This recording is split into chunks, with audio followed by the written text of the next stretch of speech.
고전시가 적용 8강에서 댄동어미 화전가인데 여기에서 댄동이라고 하는 것은 네, 화상 입은 아이, 예, 불에 댔다는 얘기죠.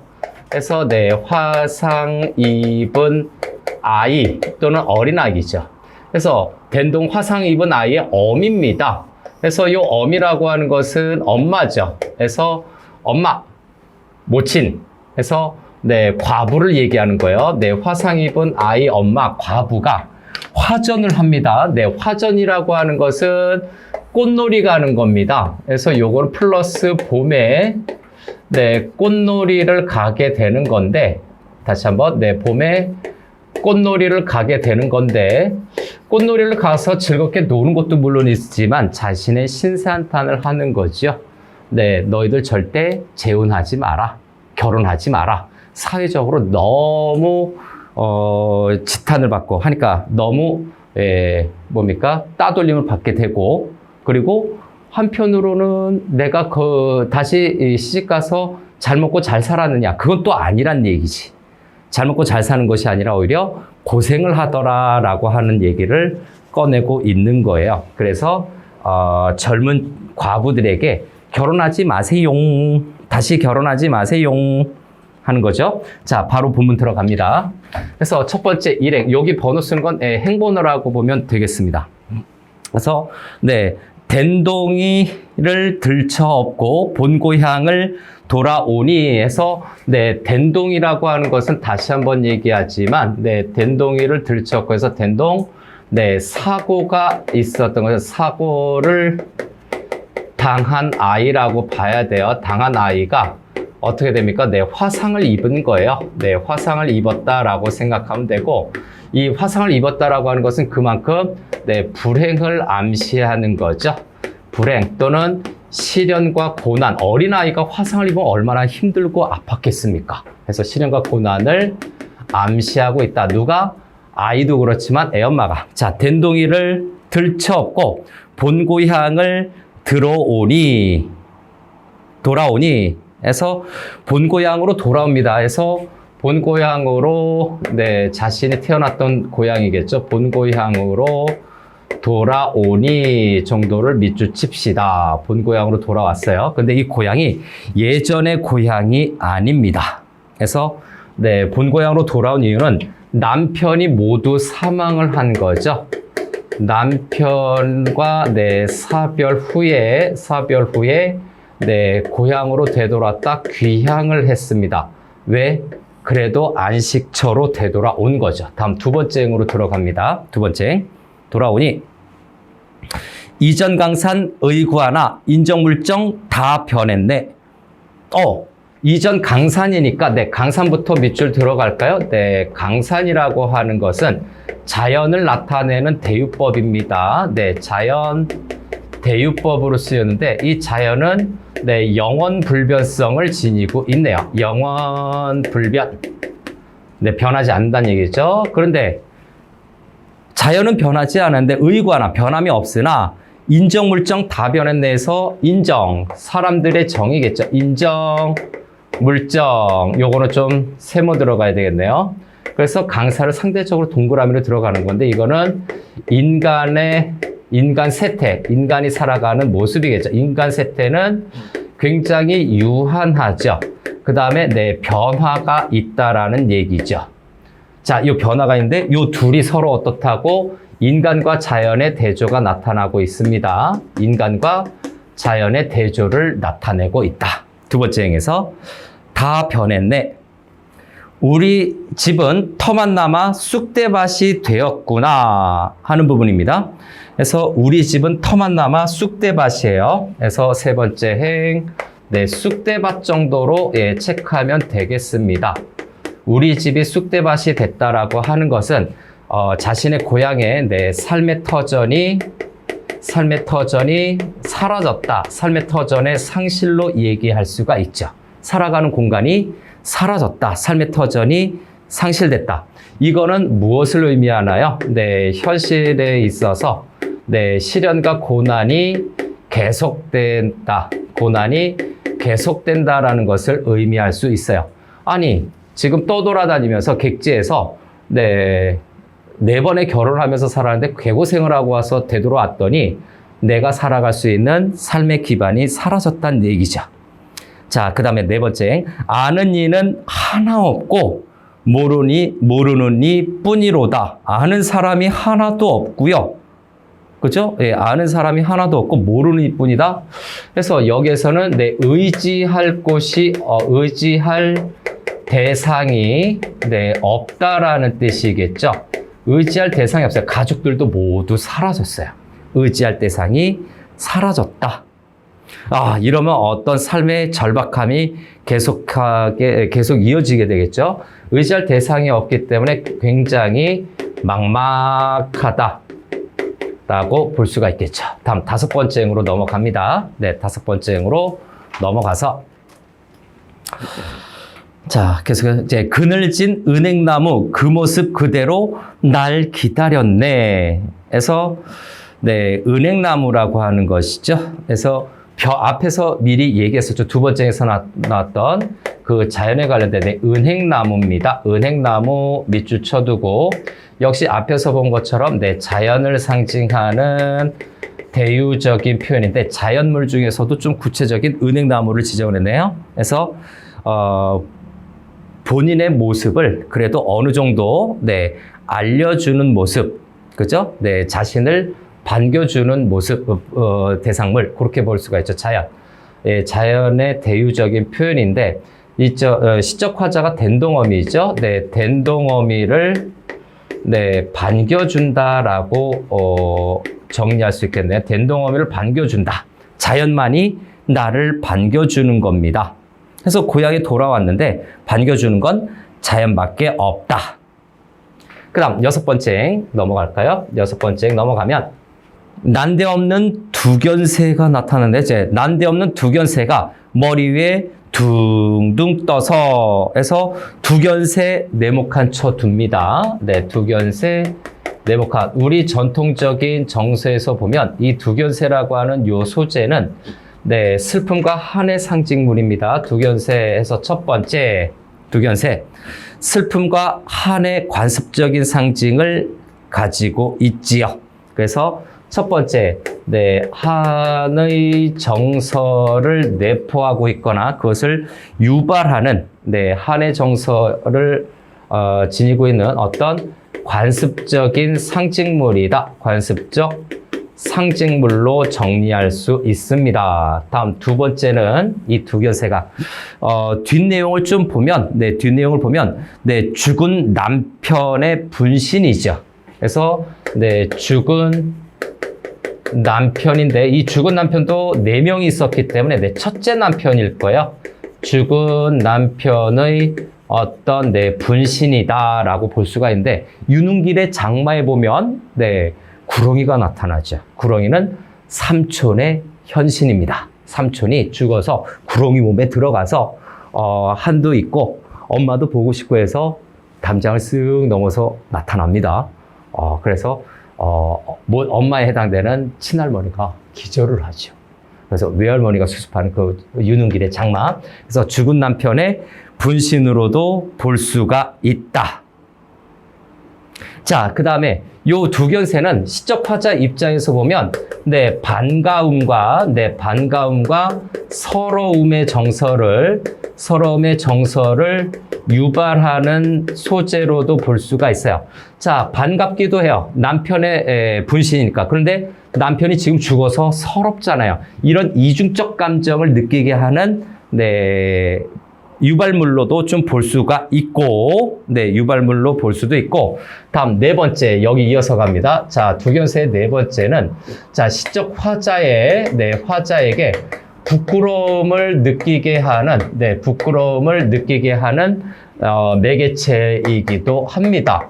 내가 4번씩이나 개가를 했어. 4번씩이나 재혼을 했어. 근데 다 죽었어.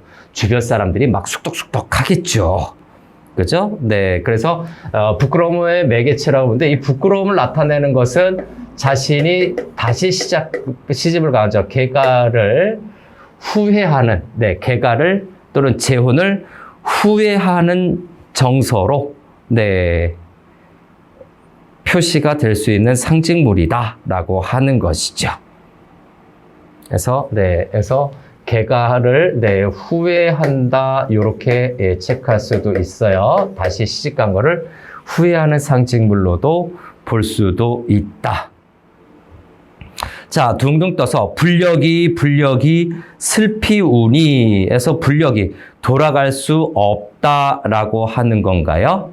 네, 아니면 돌아간 것보다 못하다라는 의미로도 해석이 되네요. 그래서 네, 불력이 한번 해봅시다. 불력이 네, 밑줄 쫙 치고 자, 요거는 네, 소쩍새, 두견새의 울음소리겠죠.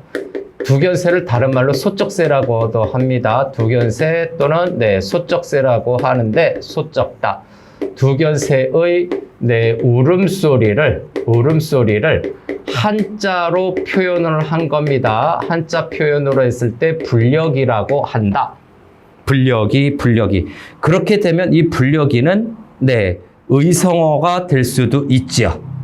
다시 한번 불력이라고 하는 것은 네, 의성어의 기능을 할 수도 있어요. 네, 의성어 또는 네, 음성 상징어라고도 체크를 해볼 수가 있고, 그 다음에 세 번째 불력이 부분. 저 불력이라고 하는 것을 만약에 한자 끝뜻 그대로 해석을 하자면 네, 돌아감만 못하다라는 뜻도 됩니다. 네, 고향에 돌아가는 것만 못하다. 그래서 네, 돌아가는 것만 못하다. 네가 고향에 가도 네, 이상으로 고생할 거야 라고 하는 뜻이겠죠. 돌아감만 못하다. 그래서 돌아감만 못하다라고 하는 것은 네, 된동어미가 네, 고향에서 네, 고생을 할 것임을 암시하는 겁니다. 예, 소외와 고독감을 계속 느끼게 될 거예요. 사람들이 뭐라고 쑥덕쑥덕 할 테니까. 그래서 불력이라고 하는 거죠. 그리고 이 불력이라고 하는 것은 고향으로 돌아가지 못한 원혼의 상징성도 있어요. 네, 고향에 네, 돌아가지 못한 원혼을 상징한다라고도 하는데 이거는 남편으로 봤을 때 남편들은 객지에서 죽었을 것이겠죠. 그래서 남편들의 관점에서 보면 고향에 돌아가지 못해서 슬픈 겁니다. 그래서 이 불력이라고 하는 것은 네, 한의 의미를 네, 한이죠. 내부에 포함하고 있다, 내포하고 있다 이렇게 평가할 수 있겠네요. 자, 다음 8번째 갈까요? 여덟 번째 서방님의 죽은 넋이로다라고 하는 부분이네요. 그래서 네, 서방님의 요거 좀 하나 더 체크할게요. 여기서 서방님의 죽은 넋이라고 네, 체크를 하고 서방님의 죽은 넋이 바로 두견새의 원간염이 되겠죠.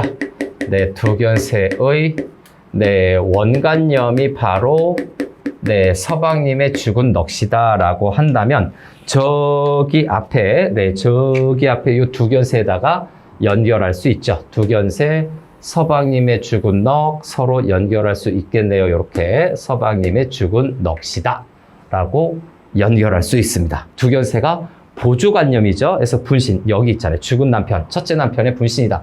그래서 두견새의 원관념이라서 이 서방님이 아마 첫째 서방님일 가능성이 좀 높다라고 봐야 되겠죠. 자, 새야 두견새야 내가 올 줄 어찌 알고 라고 하는 8번째로 좀 갈까요? 새야 두견새야 표현법 예, 알아본 거죠. 그래서 네, 새야 두견새야라고 하는 부분은 반복법이네요. 그래서 새야 두견새야 내가 올 줄 어찌 알고 도노법 반복법입니다. 그래서 여기에 사용된 거 네, 도노 부른 거죠. 예, 부른 거죠. 도노법. 그다음에 네, 반복법. 그리고 여기에서 어떤 그 대화의 대상처럼 설정이 되어 있거든요. 네, 새야 새야 두견새야 내가 올 줄 어찌 알고 해서 죽은 넋이라고 얘기하는 걸로 봐서 이 부분은 어떤 그 하소연, 대화의 대상으로 설정을 한 거죠. 대화의 대상이 되거나, 네, 대화의 대상이 되거나 또는 하소연의 대상이 첫 번째는 두견새겠네요. 네, 뭐 긴 하소연을 하는 건 아니죠. 예, 대화의 대상. 그렇기 때문에 요거 의인화가 이루어진 표현이다. 의인화 표현으로도 설정할 수 있겠습니다. 새야 새야. 어떤 게? 요새. 요새는 두견새겠죠? 네, 여기 바로 있으니까 두견새가 바로 요런 기능을 할 수도 있다. 추가적으로 더 간 거죠. 어찌 알고 여기 와서 슬피 울어 내 서름을 불러내나. 내 서름을 불러낸다. 아이고 서름이 북받친 거죠. 그래서 네, 9번째에서 여기라고 하는 것은 네, 고향에 있는 댄동어미의 집터입니다. 집이 다 허물어진 거죠. 여기에 와서 다음에 네, 내 서름을 불러내나 해서 내 서름을 불러내나. 자, 서름 세모 쳐놓고요. 시적 화자의 정서를 네, 직접적으로 표현하고 있네요. 정서를 직접적으로 제시하고 있습니다. 내 서름을 불러내나. 그래서 새의 울음소리를 듣고서 네, 요렇게 뭡니까? 서러움을 느꼈기 때문에 다시 한번 여기 두견새라든가 또는 불력에다 붙일 수가 있겠죠. 그래서 두견새의 기능, 네, 두견새의 네, 하나, 둘, 셋, 네 개까지 했죠. 네, 5번째 기능이죠. 서러움의 정서유발 매개체. 여기 정서유발 계속 있거든요. 네, 서러움 여기 있잖아요. 정서유발, 반가움과 서러움의 정서유발한다는 게 바로 요거거든요. 이 서러움이라서 여기 이렇게 또 연결이 됩니다. 정서유발하는 건데, 자, 두견새가 그럼 어떤 기능을 하는가? 바로 시적 화자에게 서러움을 느끼게 하는. 네, 그래서 저기 정서유발의 매개체를 다시 한번 또 체크하겠습니다. 정서유발의 매개체 역할을 한다라고 다시 정리할 수가 있죠. 다음 10번째 행으로 넘어갑니다. 10번째 행으로 반가워서 울었던가 서러워서 울었던가. 자, 반갑다라고 하는 것은 네, 두견새를 본 거죠. 그죠? 네. 그래서 네, 반가움이라고 하는 것은 자, 반가움이라고 하는 것은 다시 한번 네, 두견새를 본 겁니다. 두견새를 봄이라고 하는데 이 두견새를 본다라고 하는 것은 남편의 네, 환상을 보는 거죠.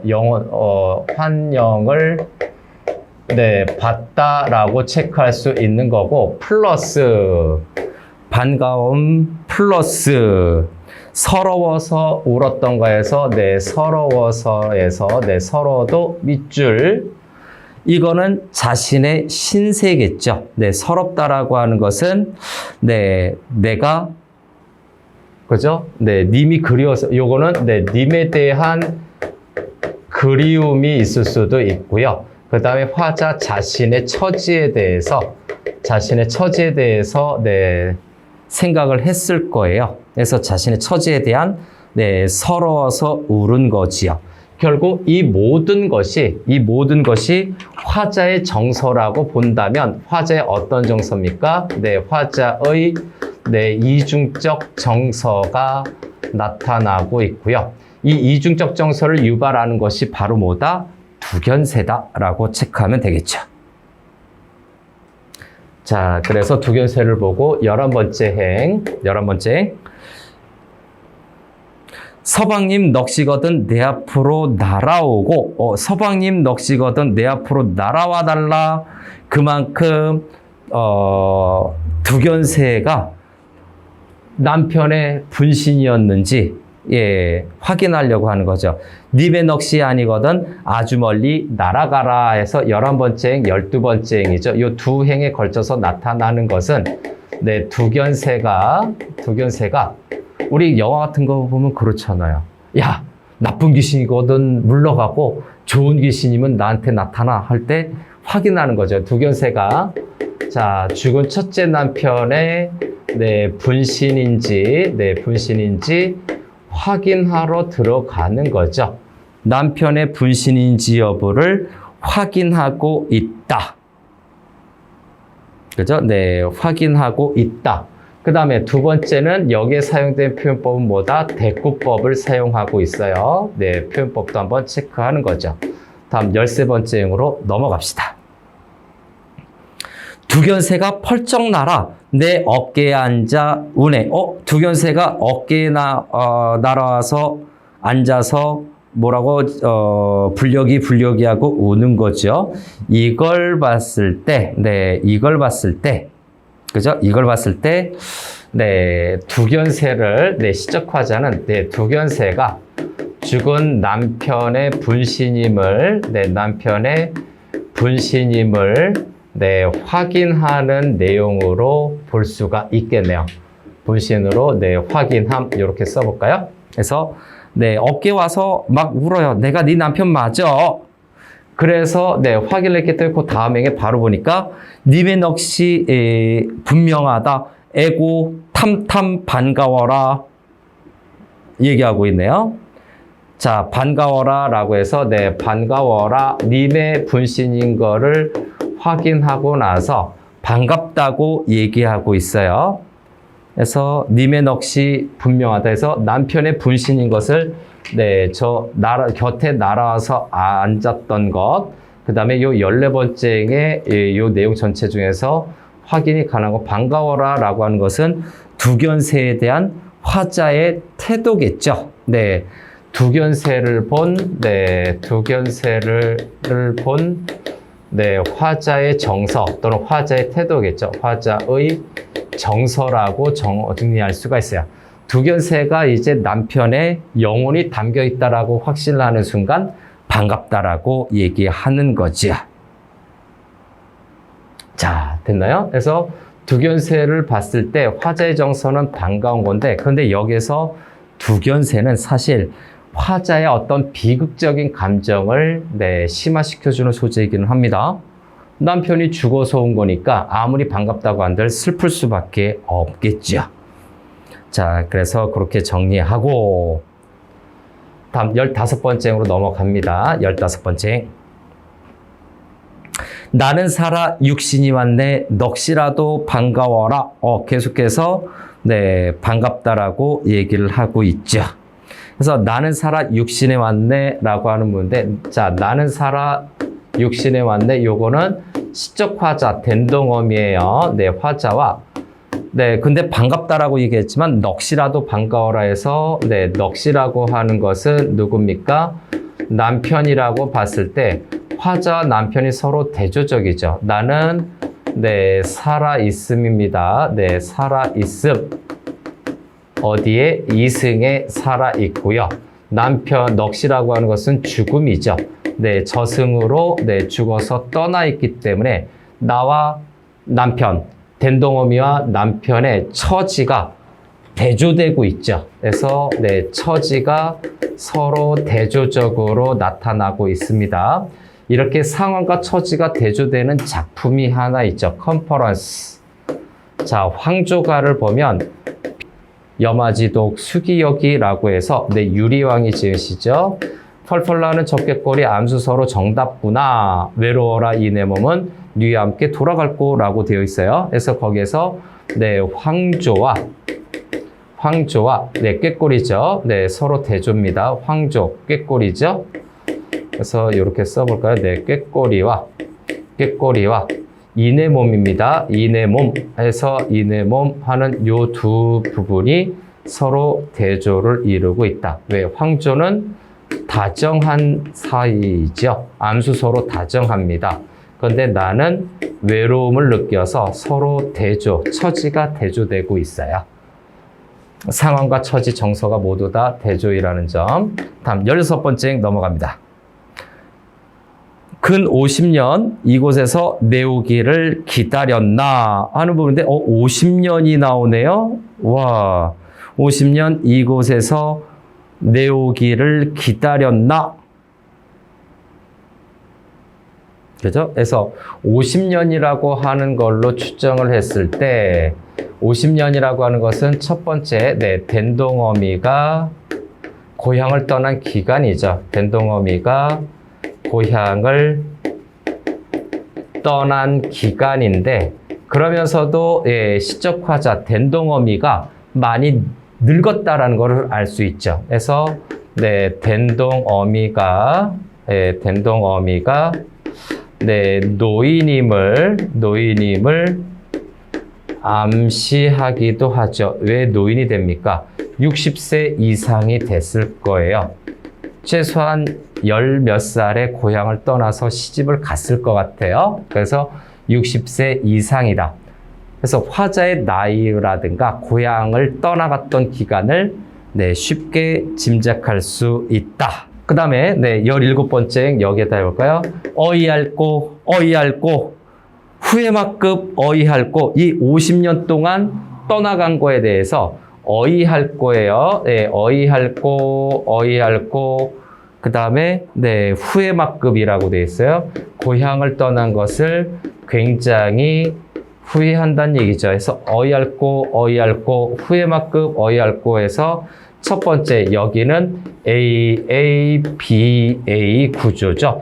전통적인 반복 구조가 나타나고 있어요. AABA의 전통적인 반복 구조가 나타나고 있다.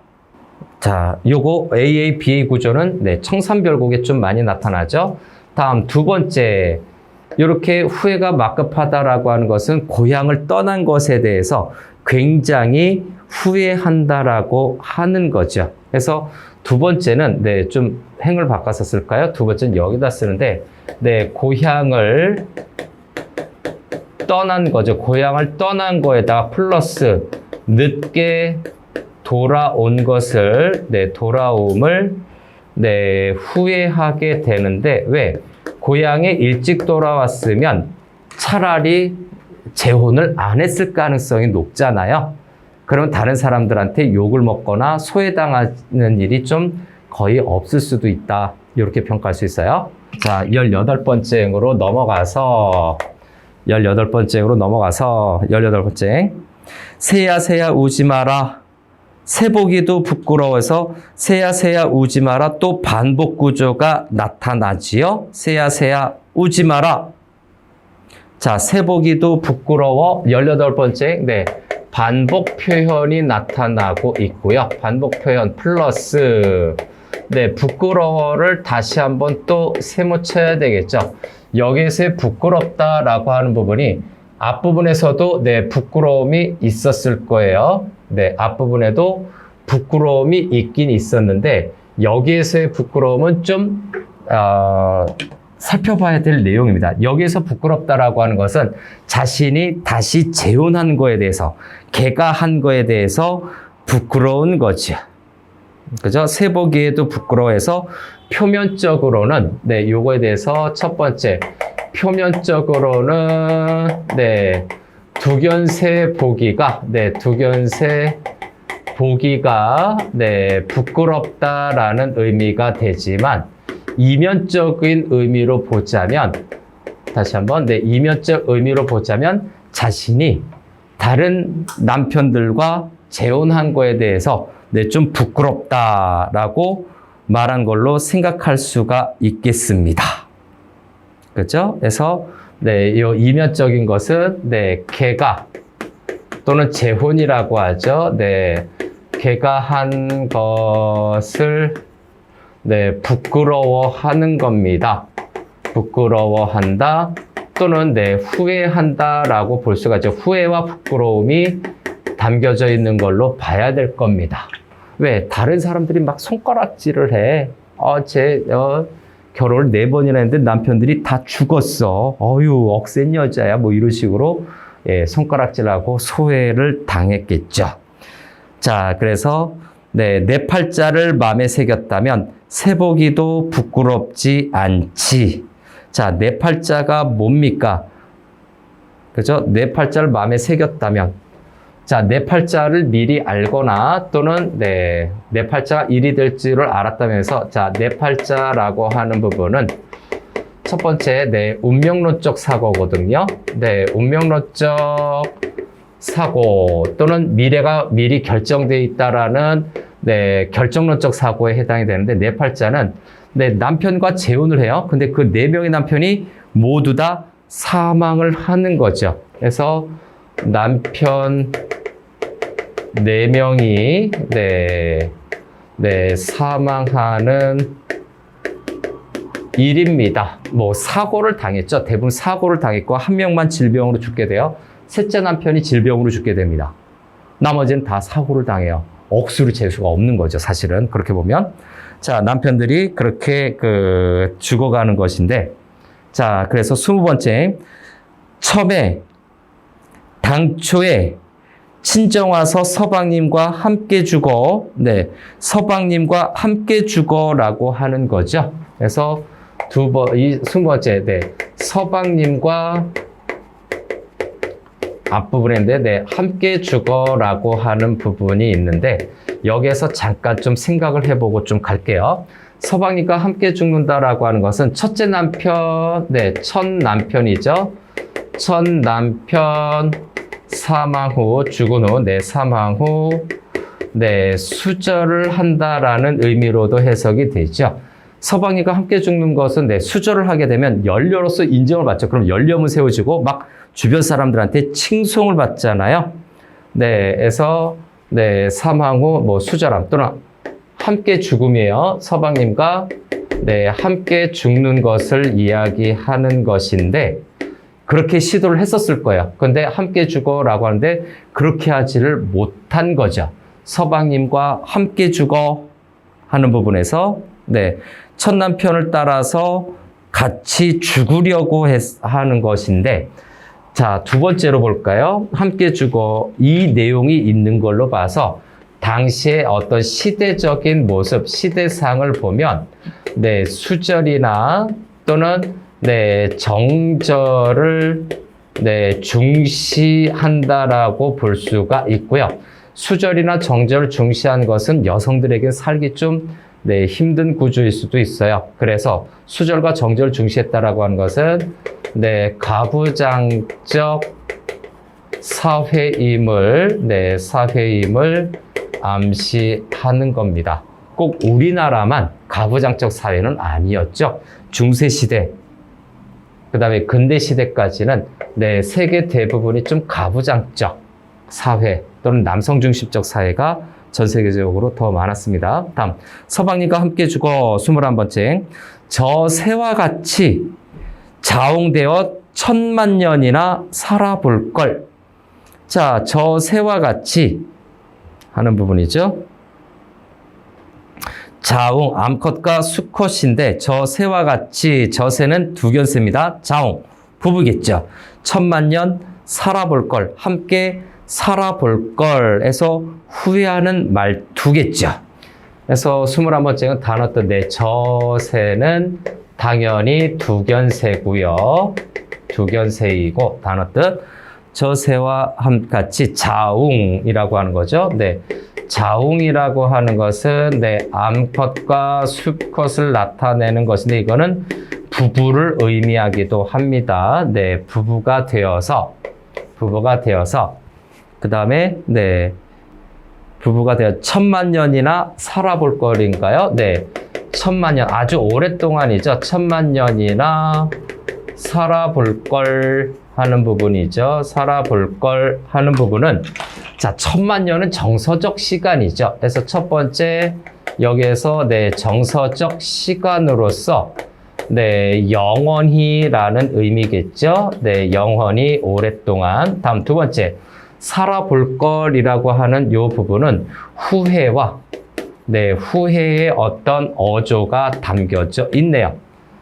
정서적 시간, 영원히 남편과 함께 살아볼 걸에서 후회의 마음이 들어가 있는 것 같습니다. 살아볼 걸.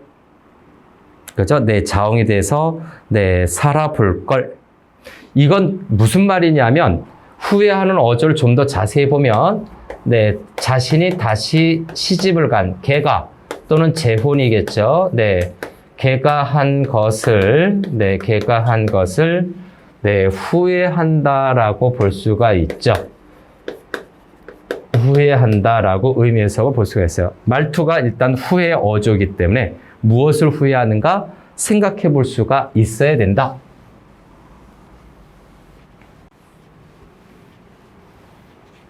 자, 됐나요? 다음 22번째 행에 내 팔자를 내가 속아 기어이 한번 살아보려고 하는 부분인가요? 내 팔자를 내가 속아 기어이 한번 살아보려고 해서 여기 22번째 행은 자, 내 팔자를 내가 속아라고 하는 부분은 팔자를 잘 모르는 거예요. 내 팔자를 내가 속아라고 하는 건 팔자가 뭐가 어떻게 됐는지 잘 모른다. 팔자를 운명을 깨닫지 못한 거죠. 그래서 자신에게 주어진 운명을 알지 못하는 거예요. 네, 깨닫지 못했다라고 평가할 수 있는 내용이고, 그 다음 이어지는데요. 네, 22행에서 하나 더 있죠. 네, 기어이 한번 살아보려고 해서 네, 기어이 한번 살아보려고 어떻게든 네, 살아남으려고 했었던 것이죠. 기어이 한번 살아보려고 따로 밑줄 들어가야 되겠죠. 네, 기어이 한번 살아보려고 하는 부분은 자, 요것이 첫 번째 개가 다시 시집간 개가의 이유가 되는 부분이지요. 왜? 살아남으려고 하는 겁니다. 인간의 본성은 살아남으려고 하는 거잖아요. 그래서 남성에게 의존해서 살아가야 되는 그 당시의 여성들의 네, 삶이겠죠. 그래서 요거는 남성에게 의존해서 네, 현실의 고난을 좀 어떻게든 헤쳐나가려고 했었던 걸로 이해할 수도 있습니다. 자, 그래서 네, 현실적 고난을 네, 극복하려고 노력한 거예요. 이거 좀 괜찮지 않나요? 어떻게든 살아남으려고요. 여성으로서 먹고 살기 힘들고 일할 것도 많지 않아서 어떻게든 결혼을 통해서라도 살아남으려고 했었던 거죠. 그런데 그것이 지탄받아야 될 일인지는 모르겠습니다. 참고로. 됐죠? 네, 그래서 네, 삶의 고난을 극복하려고 하는 나름대로 어떤 태도라고 볼 수 있나요? 현실적이죠. 네, 현실적, 네, 어떤 사실적인 내용과 거기에 따른 어떤 네, 태도가 담겨져 있는 걸로 평가할 수가 있어요. 다음 23번째 행. 첫째 난구는 근에 타다 죽고, 네, 사고죠. 둘째 난구는 괴질에 죽고, 둘째 난군이 질병에 걸려 죽었네요. 셋째 난군은 물에 빠져 죽은 거죠. 물에 죽고, 넷째 난군은 불에 죽어. 넷째 난군이 불에 타 죽어요. 그래서 된동어미가 된 거죠. 그래서 23번째 행, 24번째 행은, 네, 첫째 난군은 근에 타다 죽고, 네, 둘째 난군은 질병, 괴질에 걸려 죽은 것 같아요. 그래서 둘째 난군은 네, 괴질에 죽고, 그 다음에 셋째 난군은 물에 빠져 죽은 거죠. 네, 셋째 난군, 네, 물에 빠져 죽은 거. 그 다음 넷째 난군은 네, 불에 타 죽었습니다. 놀다가 죽어요. 근에 타다 죽어요. 떨어져 죽은 거죠. 괴질, 병 걸려 죽어요. 물에 빠져 죽어요. 불에 타서 죽어요.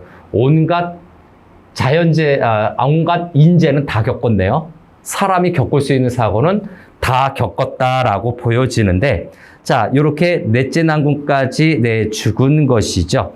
이때 불이 났기 때문에 이게 된동과 관련이 되는 거예요. 여기에서 네, 된동이 나오는 거죠. 어린아이가 된 것이 나타나는 거죠. 된동의 이유가 되는 거고. 그래서 23번째, 24번째는 남편들이 죽은 내용이 나오고 있네요. 네, 남편들이 죽은 내용들이 나오고 있어서 이렇게 묶어서 좀 정리 들어가겠습니다. 이것도 네, 묶어서 정리 들어가면 자, 남편들이 1번이에요. 남편들이 네, 죽은 이유를 제시해주고 있죠. 첫 번째, 남편들이 죽은 이유를 제시해주고 있다. 근데 이렇게 남편들이 죽은 이유를 제시한 건, 네, 이 이유를 쓴 거를 보니까, 네, 모두 다 비명횡사를 하고 있네요. 그래서, 네, 비명횡사. 갑자기 급작스러운 사고로 죽은 비명횡사를 암시하고 있는 거고요. 그리고 이 남편들이 죽은 이유를 네, 요약적으로 표현을 하고 있습니다. 과거의 내력을, 남편들이 죽은 내력을 요약적으로 제시하고 있습니다. 이내 한번 잘못 살고 내 신명이 그만일세 하는 부분까지 체크해 볼까요? 그래서 이내 한번 잘못 살고 내 신명이 그만일세. 요 전체적인 거, 네, 요 전체적인 내용은 다시 네, 잘못 살고 신명이 그만이래요. 그래서 네, 잘못 살고 신명, 네, 목숨이죠. 목숨이 그만일세라고 하는 요 내용을 보니까 잘못 살다라고 하는 것은 후회와 자책일 겁니다. 여기에서 잘못 살고 된동어미의 시적 화제 후회와 자책이 있을 거고요. 신명이 그만일세라고 하는 것은 네, 슬픔과 절망일 겁니다.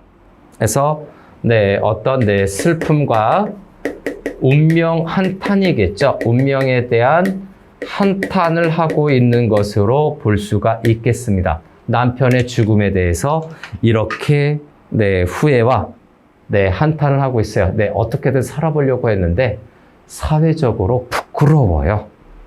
그렇죠? 네, 사회적으로 부끄러워요. 그래서 네, 잘못하고 신명그만일세 살더라도 수절하고 다시 가지나 말았으면 해서 26번째에 첫째 난군 죽을 때 나도 함께 죽었거나 해서 함께 죽었거나 밑줄 들어갑시다. 네, 함께 죽었거나. 그 다음 27번째 함께 죽었거나 살더라도 수절하고 다시 가지나 말았으면 네, 수절하고 다시 가지나 말았으면 하는 요 부분이죠. 함께 죽었거나 그 다음에 네, 수절이죠. 네, 요 부분입니다. 그래서 열려라고 얘기하는데 이것이 당시의 네, 당시의 어떤 네, 시대적인 가치관이자 네, 관념이에요. 여성들에게는 함께 죽거나 네, 죽었거나 또는 네, 수절을 하는 것을 권하는 것인데 앞에서 미리 얘기를 했어요. 뭐라고? 그 당시의 시대상은 수절과 정절 중시하는 가부장적 사회였다라고 얘기를 했죠. 자살하거나 자결을 하거나 수절을 하는 건데 그 당시의 유교적, 봉건적 가치관들이 나타나고 있다. 요것이 첫 번째고 가지나 말았으면 그리고 요 27번째 행에서 두 번째로 가야 되는 것이 네, 후회의 어조가 계속해서 나타나고 있어요. 회한이 서린 어조겠죠. 다음 28번째 행. 네, 28번째 행. 산을 보아도 부끄럽지 않고 젖을 보아도 무안하지 않지. 아이고, 산을 보아도 부끄럽지 않고 젖을 보아도 무안하지 않지. 자, 부끄럽지 않고예요. 네, 부끄럽지 않고 밑줄 들어가고요. 그 다음에 네, 무안하지 않지. 않지라고 하는 요 두 가지 내용이 바로 개가를 후회하는 이유가 됩니다. 이 부분이 개가 재혼이겠죠. 네, 재혼을 후회하는 구체적인 이유입니다. 후회하는 구체적인 이유를 제시하고 있는 부분이에요. 부끄럽지 않고, 부끄러운 거죠. 그 다음에 무안하다라고 얘기하는 거죠. 살아생전에 못된 사람 죽어서 귀신도 악기로다.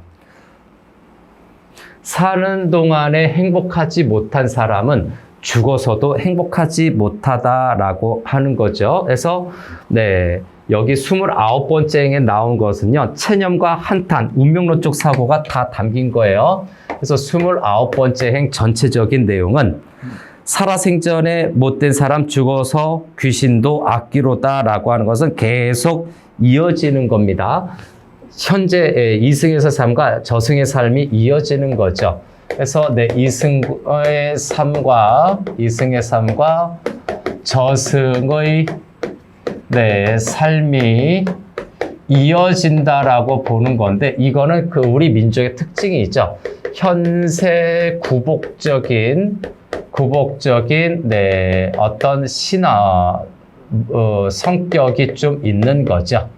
그래서 현실을 좀 더 중시하는 관점이 반영이 된 거고, 두 번째, 죽어서도 악기로다라고 하는 것은 시적화자가 네, 덴동어미 자신의 삶에 대해서, 덴동어미의 그 삶에 대해서 어떤 체념과 한탄의 정서가, 한탄의 어조가 여기에서 반영이 되어 있다라고 볼 수가 있어요. 다음 30번째, 나도 수절만 하였다면 연려각은 못 세워도 에서 하는 것이 그 당시에, 그죠? 네, 그 당시에 중요시했던 네, 수절에서 당시에 여성에게 예, 강요되던 어떤 가치관이다라고 봐야 되겠죠. 수절. 강요되던 보다 여성에게 중요시되던, 이렇게 좀 바꿔볼까요? 여성에게 중요시되던 가치관이었고, 남이라도 칭찬하고 불쌍하게나 생각할 걸, 남이라도 칭찬하고 해서 칭찬, 동그라미, 남이 칭찬을 해요. 내가 그때 따라줬거나 수절을 했다면 남이라도 칭찬하고 불쌍하게나 생각할 걸, 네, 불쌍하게나, 네, 생각 부분이죠. 네, 요것도 동그라미 칩니다. 요거는 다른 말로 연민의 정서라고 얘기를 하죠. 그래서 연민 또는 동정이라도 받지, 연민의 정서를 다른 사람들이 느끼거나 동정심이라도 받지 해서 여기가 앞부분에서도 나타난 것처럼 네, 걔가 재혼이죠. 걔가 재혼을 후회하는